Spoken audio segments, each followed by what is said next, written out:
Assalamualaikum warahmatullahi wabarakatuh. Alhamdulillahirabbil alamin wassalatu wassalamu ala asyrafil anbiya'i wal mursalin wa bihi nasta'in wa ala umuri dunya waddin wa ala alihi wa sahbihi rasulillahi ajmain amma ba'd. Yang saya hormati Ibu Sri Haryanti selaku pengampu mata kuliah perilaku organisasi dan tak lupa pula teman-teman MGSD yang berbahagia. Perkenalkan, nama saya Taufik Dayat dengan NIM 20403055. Di sini saya akan memenuhi tugas pra-UAS dengan tema dasar-dasar struktur dan desain organisasi. Baik, langsung saja untuk materi yang pertama mengenai tentang dasar-dasar organisasi. Oke, jadi mengenai tentang dasar-dasar organisasi itu bisa diperumpamakan adalah dasar itu adalah sebuah hal pokok yang menyebabkan sesuatu itu terjadi. Kita perumpamakan dengan sebuah bangunan itu bisa berdiri dengan kokoh karena adanya sebuah fondasi. Begitupun juga dengan organisasi itu bisa kokoh, bisa maju, berkembang karena ada dasarnya.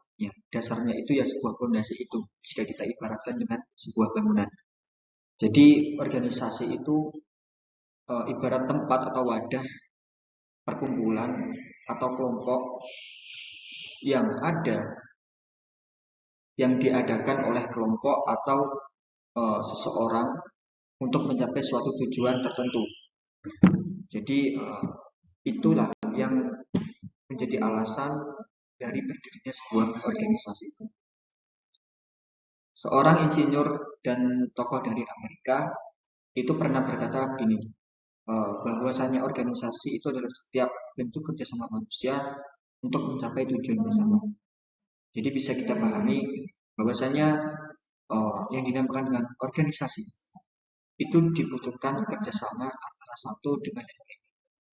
Karena mustahil jika bila terdapat suatu organisasi tapi tidak ada kerjasama satu tim antara divisi satu dengan divisi lain. Karena itu membutuhkan kerjasama antara yang satu dengan yang lainnya agar tercapai impian atau tujuan yang ingin dicapai dalam organisasi tersebut.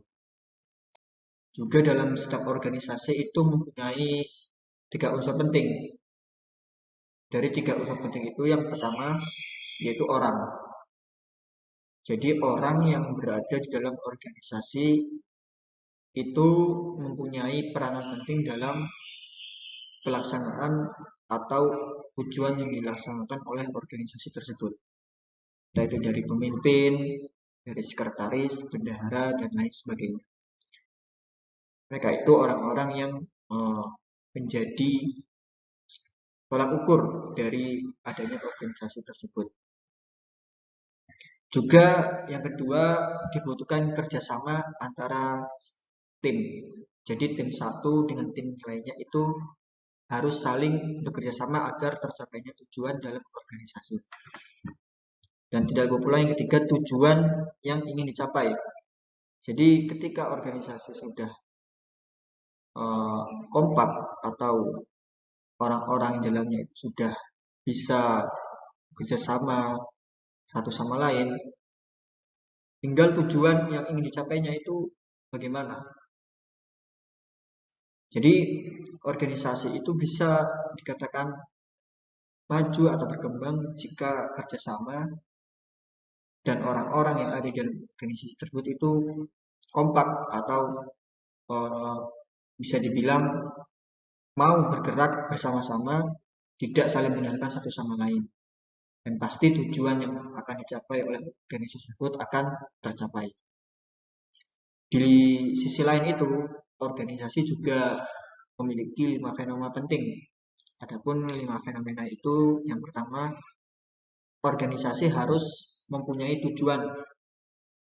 Jadi, organisasi itu pasti punya tujuan yang ingin dicapai. Entah itu tujuan secara pribadi atau tujuan secara bersama. Adapun yang kedua, organisasi harus mempunyai program. Program di sini maksudnya adalah rencana ke depan itu apa yang ingin dilaksanakan oleh organisasi tersebut, ataupun strategi dan metode dalam mencapai tujuan dari organisasi tersebut. Dibutuhkan strategi yang baik dan matang dalam melaksanakan program-program yang sudah ditentukan dalam organisasi. Yang ketiga, organisasi juga harus mempunyai pimpinan atau manajer yang bertanggung jawab terhadap organisasi dalam mencapai sebuah tujuan. Ini sangat penting. Jadi dalam organisasi itu pasti ada yang namanya pemimpin atau ketua. Dari ketua itu bisa dilihat bahwa berkembangnya organisasi juga menjadi tolak ukur dari para pemimpinnya. Jika pemimpinnya itu bagus, kemungkinan insya Allah organisasi juga akan berkembang dengan baik dan juga bertanggung jawab terhadap para anggotanya. Yang keempat, organisasi itu terdiri dari 2 orang atau lebih. Sudah pasti yang namanya organisasi itu pasti adalah suatu kelompok atau suatu perkumpulan dari beberapa orang. Maka dari itu pasti dalam setiap organisasi memiliki anggota. Yang terakhir yaitu organisasi itu harus ada yang namanya kerjasama. Ini sangat-sangat penting karena organisasi itu sangat dibutuhkan yang namanya kerjasama tim. Jika antara tim satu dengan tim lainnya itu tidak bekerjasama dengan baik, maka besar kemungkinan organisasi tersebut tidak bisa berjalan dengan baik. Jadi organisasi dalam prakteknya ini sangat mempermudah manusia dalam menjalani hidupnya di dunia dengan memanfaatkan segala kelebihan yang terdapat di dalam organisasi tersebut. Yang pada hakikatnya sendiri, organisasi itu pada dasarnya berorientasi terhadap aspirasi dari pihak-pihak yang memiliki kepentingan terhadap organisasi. Jadi hakikat organisasi ini menjadi suatu fondasi dasar dan asas dalam pengelolaan organisasi untuk mencapai tujuannya demi terciptanya sistem manajerial yang baik. Dan dapat dikatakan bahwa hakikat dari organisasi perlu dipertanyakan juga dari kontinuitas dari organisasi tersebut itu seperti apa. Maka jika suatu organisasi kehilangan suatu hakikat, maka juga perlu dipertanyakan kontinuitas dari organisasi tersebut itu baik atau tidak. Dari itu kita perlu jangan sampai kehilangan dari hakikat dari didirikannya organisasi tersebut. Baik teman-teman, untuk materi selanjutnya mengenai tentang struktur organisasi. Jadi dalam struktur organisasi ini merupakan suatu gambaran dari pembagian wewenang atau bentuk tanggung jawab serta hubungan vertikal maupun horizontal terhadap suatu organisasi dalam melaksanakan setiap aktivitasnya. Jadi dari struktur organisasi ini terhadap organisasi itu terdapat suatu pembagian tanggung jawab atau wewenang jabatan serta dalam hubungan vertikal maupun horizontal ini itu yang dimaksudkan adalah mekanisme atau melakukan suatu komunikasi, koordinasi, dan integrasi antar kegiatan satu divisi dengan lainnya, antar satuan-satuan organisasi terhadap tingkatan hierarki yang ada dalam organisasi tersebut. Sedangkan untuk hubungan vertikal dan horizontal ini yang dimaksud adalah yaitu hubungan vertikal dalam tugasnya yaitu untuk mengkoordinasikan dan mengintegrasikan kegiatan dari berbagai tingkatan dalam organisasi. Sedangkan untuk hubungan vertikalnya diperlukan untuk mengkoordinasikan kegiatan individu atau bagian organisasi yang berada pada tingkatan hierarki yang sama. Juga dari perubahan terhadap struktur organisasi ini merupakan jawaban dari berbagai tekanan, baik dari dalam maupun dari luar. Adapun restrukturisasi dalam organisasi juga dilakukan untuk mengantisipasi dan mengakomodasi dari perubahan yang timbul dalam pelaksanaan tugas sehari-hari, baik dalam jangka pendek maupun jangka panjang.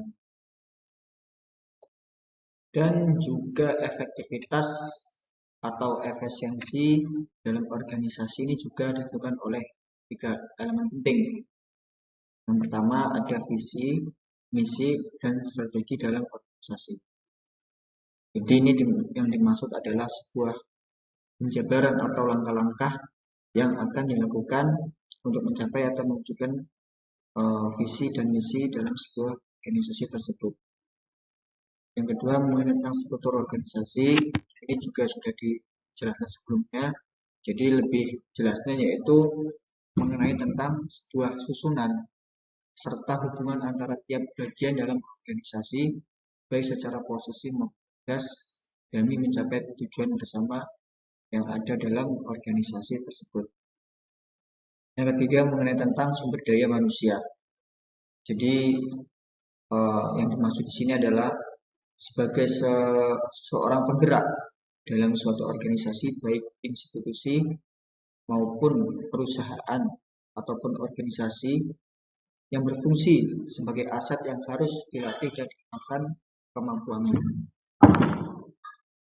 Juga seorang tokoh Robbins dan Coulter ini merupakan 5 faktor yang mempengaruhi struktur dalam organisasi.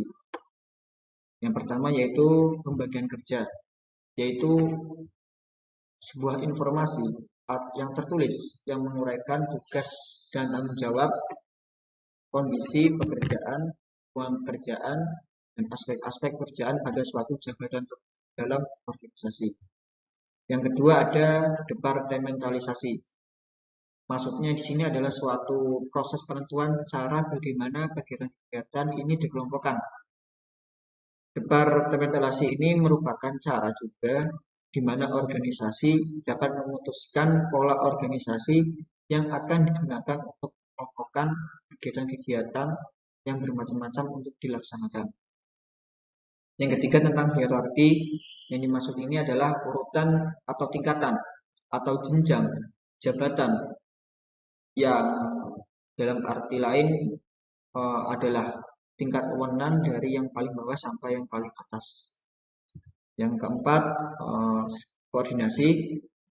Ini adalah mengimbangi dan menggerakkan tim dengan memberikan lokasi kegiatan pekerjaan yang cocok kepada masing-masing dan menjaga agar kegiatan itu bisa terlaksana dengan keselarasan yang semestinya di antara para anggota itu sendiri. Adapun yang terakhir tentang rentang manajemen. Jadi ini yang dimaksud adalah bahwa kemampuan manajer dalam melaksanakan atau melakukan koordinasi secara efektif yang sebagian besar tergantung jumlah bawahan yang melapor kepadanya. Baik teman-teman, untuk materi yang terakhir masuk tentang desain organisasi.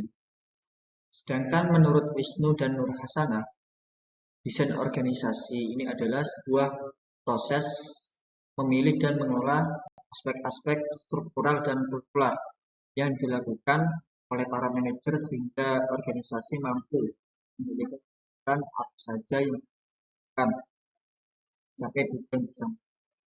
Jadi dapat disimpulkan bersama. Ini merupakan hasil dari proses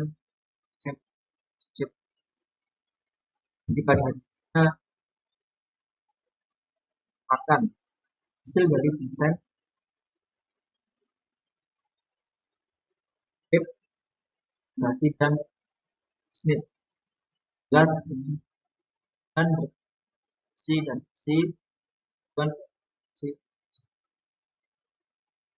Gibson dan Ivan Savage menyatakan dimensi desain organisasi ini terdiri dari 3 tipe. Yang pertama dimensi struktural, yang kedua dimensi kontekstual, dan yang ketiga dimensi pendekatan dalam desain organisasi. Untuk dimensi struktural, dimensi ini yaitu menggambarkan karakteristik internal dari suatu organisasi dan menciptakan suatu dasar untuk mengukur dan membandingkan organisasi.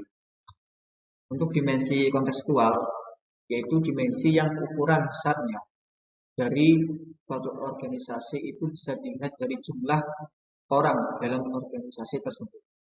Sedangkan untuk dimensi pendekatan dalam organisasi, yaitu proses menyelaraskan struktur organisasi, kepemimpinan budaya, orang, praktik, dan pengukuran secara sistematis untuk memungkinkan perusahaan mencapai tujuan dan strateginya.